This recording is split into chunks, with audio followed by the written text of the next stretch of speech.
Bonjour Jean-Luc. Bonjour. Vous êtes le cofondateur de Schlancheron. C'est une association, c'est une maison d'édition, c'est beaucoup de choses à la fois? C'est tout ça, c'est tout ça. C'est une association qui est le support de l'édition du journal Schlancheron, du même nom, et puis de bouquins qu'on sort. On a également édité des disques, on a fait des expositions, du travail en milieu scolaire, mais on édite le trimestriel Schlancheron depuis... le premier numéro est sorti en 1980, mais on l'a fondé en 1979 avec Jacques Dulphy et puis moi, donc tous les deux cofondateurs. Le but de l'association, c'est la défense du Picard? C'est très simple, c'est faire vivre la langue picarde. Point final. Voilà, j'ai le but article 2, c'est ça. Et donc, faire vivre la langue picarde par tous les moyens légaux.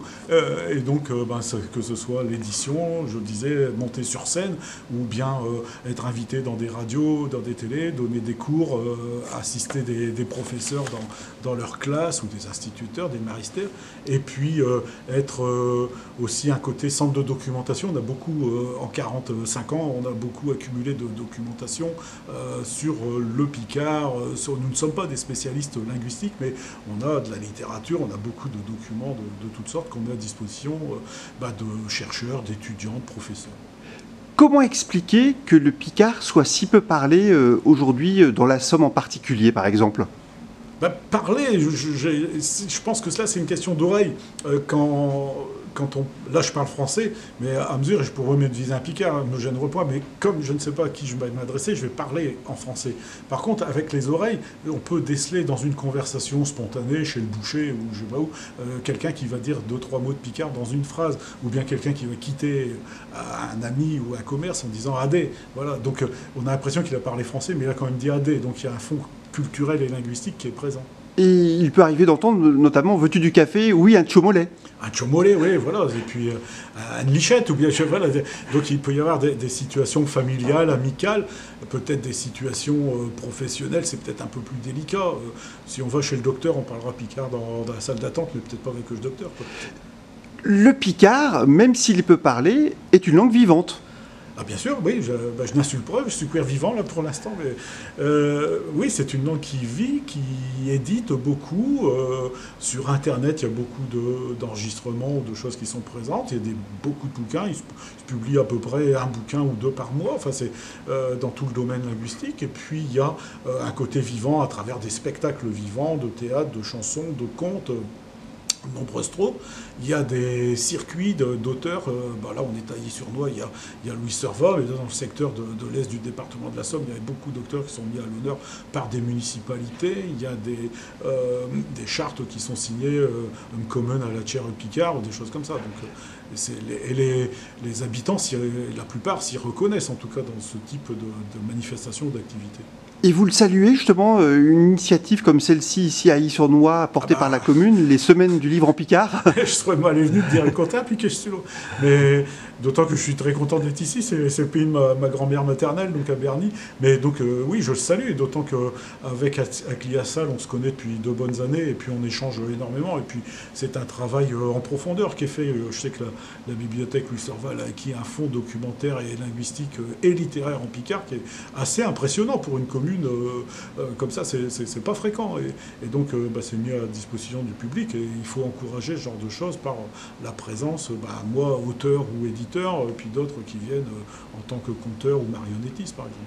Et le Picard est une langue parlée, mais c'est aussi une langue littéraire. Il y a différentes dimensions dans le Picard. Tout à fait, tout à fait. Et c'est pas d'aujourd'hui. Je suis même chargé de cours de littérature Picard pour l'université. Donc, littérature contemporaine au sens 18, 19e et jusqu'au 21e siècle.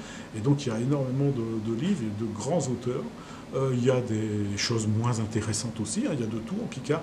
Il y a de la bande dessinée, de la fable, du conte, du roman, de la nouvelle, des poésies, de la chanson. Je veux dire, il y a énormément de choses. Il y a même des recettes de cuisine si on veut.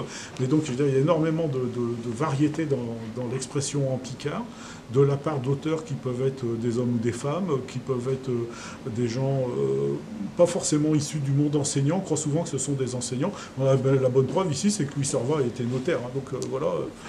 Donc il y a beaucoup de variété et de la richesse s'exprime avec un vocabulaire qui est très intéressant, qu'on peut analyser par lui-même. C'est une matière intéressante.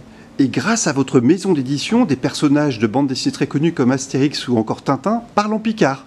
Alors c'est Jacques Dulphy et moi qui avons été amenés à traduire Astérix avec Alain Dawson, et puis avec Jacques, à nous deux, on a traduit aussi un album de Tintin, on a traduit Petit Nicolas, à la demande des éditeurs.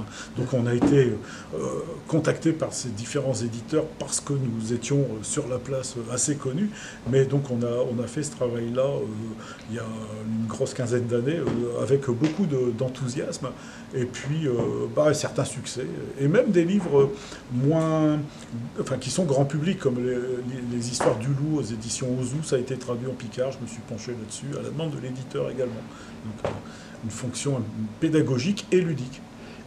Jean-Luc, le picard, on le parle, mais on le chante aussi. D'ailleurs, vous écrivez, vous composez des chansons vous-même. Oui, ça m'arrive, oui. Mais je peux même donner un petit échantillon. Donc là, je vais faire une chanson de nuit qui s'appelle Mi-Tanti, que je chante depuis plus de 30 ans, mais que j'ai toujours autant de plaisir à le faire.